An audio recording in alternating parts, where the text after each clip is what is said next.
तुम्हें कितनी बार बताया है, मेरे तैयार होने से पहले मेरा नाश्ता तैयार हो जाना चाहिए। शादी के 25 सालों बाद भी मुझे क्यों बार बार एक ही बात बतानी पड़ती है लता? तुम तो आराम से घर पर रहोगी, मुझे काम पर जाना पड़ता है। तुम हो कि हमेशा बेवकूफ़ों जैसी हरकतें करती हो। अगर तुम यह जानबूझकर करती हो तो याद रखना, मुझसे बुरा कोई नहीं होगा। आज भी प्रशांत का पारा चढ़ा हुआ था। इन कटु शब्दों में अपना गुस्सा उतारते हुए गीला तौलिया कुर्सी पर फेंकते हुए प्रशांत गुस्से से लता की तरफ देखने लगा। लता के लिए प्रशांत का यह बेवजह का गुस्सा कोई नई बात नहीं थी। वह महीने में 3-4 बार ऐसे ही लता पर बरस पड़ता था। पहले पहले लता उसका विरोध किया करती थी, लेकिन जब कई सालों तक प्रशांत में कोई बदलाव नहीं दिखा तो लता ने खुद को ही बदल दिया। अब प्रशांत को कुछ भी कहने से लता को कोई फर्क नहीं पड़ता था। प्रशांत की हर बात वो चुपचाप सिर नीचे झुकाए सुन लेती थी। शादी के पहले 5 साल तक लता ने पूरी कोशिश की थी कि प्रशांत को बदला जाए, लेकिन फालतू का गुस्सा करना और बाद में लता को भला बुरा कहना, यह मानो जैसे उसकी आदत बन गई थी। कोई भी वाद विवाद होता तो प्रशांत सीधा लता को बोल देता, अगर मैं तुम्हें अच्छा नहीं लगता तो क्यों नहीं चली जाती अपने मायके। इतना सब कुछ होने के बावजूद लता प्रशांत के साथ रहती थी, क्योंकि उसे अपनी बेटी की फिक्र थी। और वह जाती भी तो कहाँ, अपने बूढ़े हो चुके माँ बाप को इस उम्र में परेशान करना वह नहीं चाहती थी। समाज और लोग क्या कहेंगे, यह भी उसे देखना था। वह इतनी पढ़ी लिखी भी तो नहीं थी कि खुद जाकर कोई नौकरी कर सके और अपना और अपनी बेटी का पालन पोषण कर सके। लता को अब अपनी फिक्र नहीं थी, उसको फिक्र थी तो बस अपनी शादी लायक हो रही बेटी की।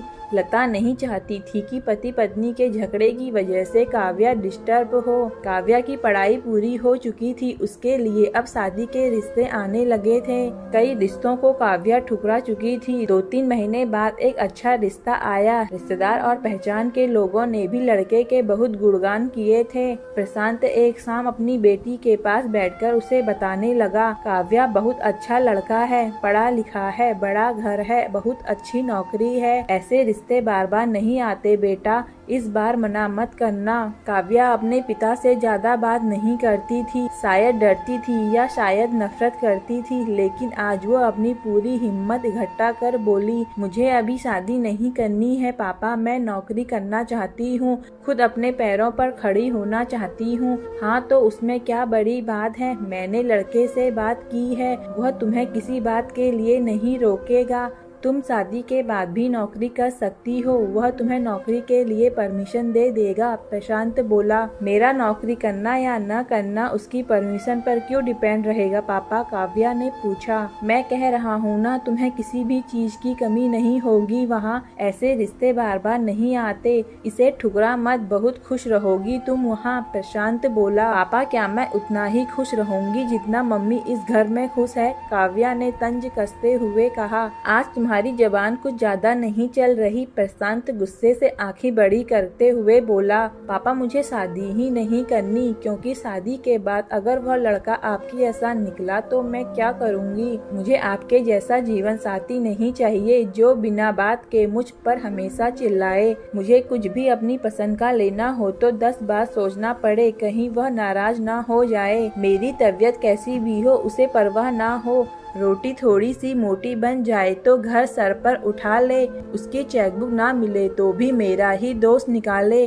और हर छोटी मोटी बात पर मुझे मैके जाने के लिए कहे। काव्या ने अपना दिल खाली करते हुए पापा से सब कह दिया। प्रशांत का गुस्सा 7वें आसमान पर था, लेकिन उसके मुंह से एक भी शब्द नहीं फूट रहा था। वो काव्या की बातें सुन रहा था। काव्या उतना ही बोलकर चुप नहीं हुई। आज पहली बार वह अपने पापा के सामने इतना कुछ बोल रही थी। पापा, आपने माँ के साथ हमेशा गलत व्यवहार किया है।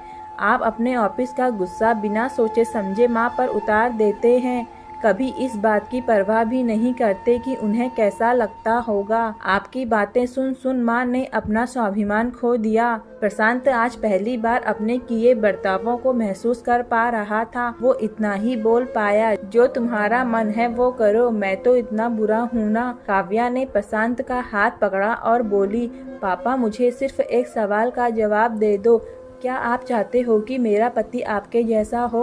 अगर आपका जवाब हाँ है तो कर दीजिए मेरा रिश्ता आज ही, और ना है तो मुझे आत्मनिर्भर बनने दीजिए। प्रशांत कुछ भी न बोल पाया और वहाँ से चुपचाप बाहर चला गया। आज उसे लता के सामने जाने में शर्म आ रही थी। चलते चलते उसकी आंखों से आंसू बह रहे थे। प्रशांत ने आज से अपने आप को बदलने का निश्चय किया। अगले दिन से लता ने अपने पति में काफी बदलाव देखा। वह सोचने लगी कि जो हिम्मत काव्या ने दिखाई है, वह हिम्मत अगर मैं पहले ही दिखा देती तो शायद आज यह परिस्थिति कुछ और होती। अब काव्या पढ़ लिखकर अच्छी नौकरी करने लगी थी और 3 साल बाद उसके लिए एक अच्छा रिश्ता आया।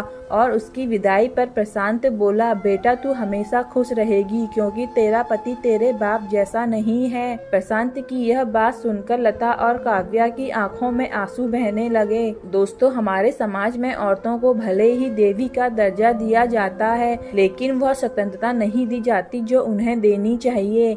दोस्तों, अगर आपको मेरी कहानी पसंद आए तो प्लीज़ लाइक एंड सब्सक्राइब करें।